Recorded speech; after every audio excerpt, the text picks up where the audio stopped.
ಇನ್ನು ಮುಂದೆ ಪಬ್ ಮತ್ತು ಬಾರ್ಗಳಿಗೆ ಅಪ್ರಾಪ್ತರಿಗೆ ಎಂಟ್ರಿ ಇರೋದಿಲ್ಲ.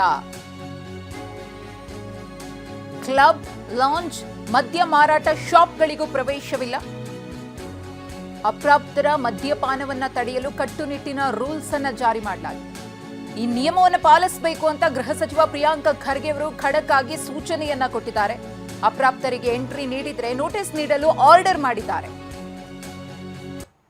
ಈ ಕಾನೂನು ಅವರು ಹೇಳ್ತಾ ಇರೋದು ಸ್ವಾಗತಾರ್ಹ, ಬಟ್ ಇದು ಮೊದಲಿಂದನೂ ಇದೆ, ಇದೇನು ಹೊಸ ಕಾನೂನೇನಿಲ್ಲ. ಆದರೆ ಈಗ ನಾವು ನೋಡಿದ ತಕ್ಷಣ ನಮ್ಮ ಎಂಪ್ಲಾಯೀಸೇ ಆಗಲಿ ಯಾರೇ ಆಗಲಿ ನೋಡಿದ ತಕ್ಷಣ 18 ವರ್ಷದ ಕೆಳಗಡೆ ಇರೋನ್ನ ನೋಡ್ತಾರೆ, ಆಲ್ರೆಡಿ ಕಳಿಸ್ತಾ ಇದ್ದಾರೆ. ಇದು ಎಕ್ಸೈಸ್ ಅವರು ಇದನ್ನು ಫಾಲೋ ಮಾಡಿಸ್ತಾ ಇದ್ದಾರೆ, ಅದೆಲ್ಲ ಚೀಟಿ ಅಂಟಿಸಿದ್ದಾರೆ, ಎಲ್ಲ ಫಾಲೋ ಆಗ್ತಾ ಇದೆ.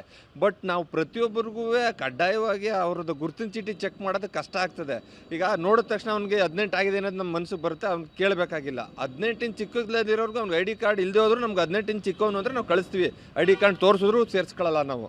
ಆ ಥರ ಇರುವಾಗ ಈ ರೂಲ್ಸು ಮೊದಲಿಂದನೂ ಇದೆ, ಇದು ಮಾಡೋದು ಒಳ್ಳೇದು. ಇದು ಇಲ್ಲ, ಈಗ 18 1 ವರ್ಷ ಆ ಕಡೆಗೆ ಈ ಕಡೆಗೆ ವಯಸ್ಸು ಗೊತ್ತಾಗುತ್ತೆ. 18 ಚಿಕ್ಕ ಹುಡುಗರು ಅಂದರೆ ನಾವು ಅಂಗಡಿಗೆ ಸೇರಿಸೋದೇ ಇಲ್ಲ. ಆಮೇಲೆ ನಾವೇ ತುಂಬ ಟೈಟಾಗಿ ಅಂತಾರೆ, ತುಂಬ ಜಾಸ್ತಿ ಆಗಿ ಬಂದವ್ರನ್ನೂ ನಾವು ಸೇರಿಸೋದು ಇಲ್ಲ. ಅದನ್ನ ಐಡೆಂಟಿ ಕಾರ್ಡ್ ಕೊಡಿ, ನಿಮ್ಗೆ ಏಜ್ ಆಗಿದೆಯೋ ಇಲ್ವೋ ಅಂತ ಕೇಳೋದು ಕಷ್ಟ ಆಗುತ್ತೆ. ಕಾನೂನು ಮಾಡೋದು ಅದು ಒಳ್ಳೆಯದೇ, ಅದನ್ನೇನು ತಪ್ಪು ಅಂತೇನು ಹೇಳೋಕ್ಕಾಗಲ್ಲ. ಆದರೆ ಅದನ್ನು ಗುರುತಿನ ಚೀಟಿ ಅಂದರೆ 18 ಒಳಗಿರೋರು ಯಾರು ಇವತ್ತವರೆಗೂ ನಮ್ಮ ಅಂಗಡಿ ಒಳಗೆ ಯಾರೂ ಬಂದಿಲ್ಲ.